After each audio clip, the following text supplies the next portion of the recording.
تو کل جناب وہاں پہ پیپلز پارٹی کے وزیروں نے لاٹھی چارج کیا ہے. لاٹھی چارج ورچی مطلب لاٹھی چارج وربل کی میں بات کر رہا ہوں. اور ڈار صاحب کی وہ کلاس لی گئی ہے کیبنٹ میں جو اس سے پہلے نہیں لی گئی, جو میرے بڑے کنفرم سورسز بتا رہا ہوں. اور ڈار صاحب کے پاس کوئی جواب نہیں تھا کسی بھی بات کا. ایون شہباز شریف صاحب ایگریڈ ود اس کے پیپلز پارٹی کے وزیروں کے. اس میں ہوا یہ کہ انہوں نے بلاول بھٹو صاحب سے کہا گیا کیبنٹ میں کہ آپ شروع کریں گفتگو اسی پہ, بلز پہ, مہنگائی پہ, نئے ٹیکسز جو لگا رہے ہیں. عوام تو پہلے ڈوبی ہوئی ہے, مزید آپ 170 بلین روپیز لے کر آ رہے ہیں. اگر آپ فیزز میں کرتے تو لوگ شاید ایسا ایسا برداشت کرتے. آپ نے یکدم جو ان پہ ٹیکسز لگانے ہیں تو اس کے ریئیکشن تو آنے تھا. آلریڈی آپ کے لیے بڑے سارے مسائل ہوئے ہیں. تو بلاول بھٹو صاحب نے کہا, انہوں نے کہا پہلے میرے وزیر بول رہے, میں پھر بعد میں بات کروں گا. تو قمر زمان کہرا صاحب بولے ہیں, نوید قمر صاحب بولے ہیں, اس کے بعد شہری رحمان صاحبہ بولی ہیں. اور انہوں نے خاصی ان پہ تنقید کی, اسپیشلی شہری رحمان صاحبہ کا مجھے بتایا گیا ہے انہوں نے اچھی خاصی ان کی کلاس لی ہے. کچھ چیزیں آپ کو نظر بھی آ رہی ہوں کے سامنے.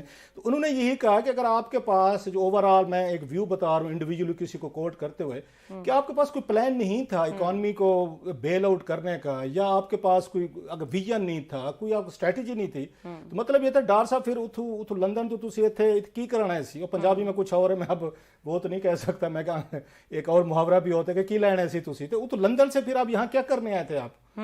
اگر آپ کے پاس کچھ بھی نہیں ہے, جو ٹائم فریم تھا آپ نے وہ ضائع کیا ہے. اچھا پھر آپ یہ کہتے رہے ہیں, یہ کیبنٹ کی گفتگو بتا رہا ہوں ان کے وزیروں کی, کہ آپ یہ کہتے تھے ہم ریاست ہم بچانے ہیں, ہم نے سیاست کی قربانی دی. اگر آپ نے ریاست بچائی ہے, سیاست کی قربانی دی تو پوری دیتے.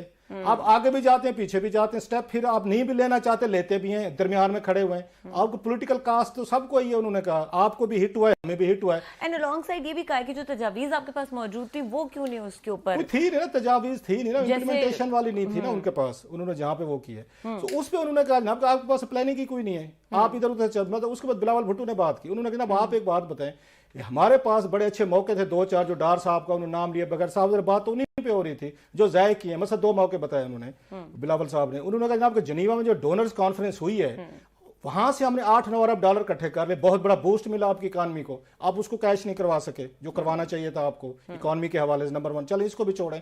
جو دوسرا بڑا تھا, پاکستان میں اتنا بڑا فلڈ آیا ہوا تھا, پوری دنیا آپ کو فنڈنگ کر رہی تھی, آپ نے اس فلڈ کو ایکسکیوز بنا کے اس کو آئی ایم ایف کے سامنے کیوں نہیں سیل کیا؟ یہ آپ کا کام تھا. ان کو بتاتے ہمارے لوگ تباہ ہو چکے ہیں, برباد ہو چکے ہیں, ہماری تو اس ریہیبلیٹیشن ہم پروسیس میں سے گزرے ہیں, ایگریکلچر جو ہے وہ بری طرح, ایگریکلچر تباہ ہوئی, آپ کی پھر آپ کے ان پٹس جو ہیں وہ پرابلمیٹک ہوئے. آپ نے ان لوگوں کو کیل کرنے کی بجائے کہ آئی ایم ایف کو اس پہ لے کر آتے, تو بھائی صاحب ملک ہمارا آدھے سے زیادہ برباد تباہ ہو چکا ہے سیلاب کی وجہ سے,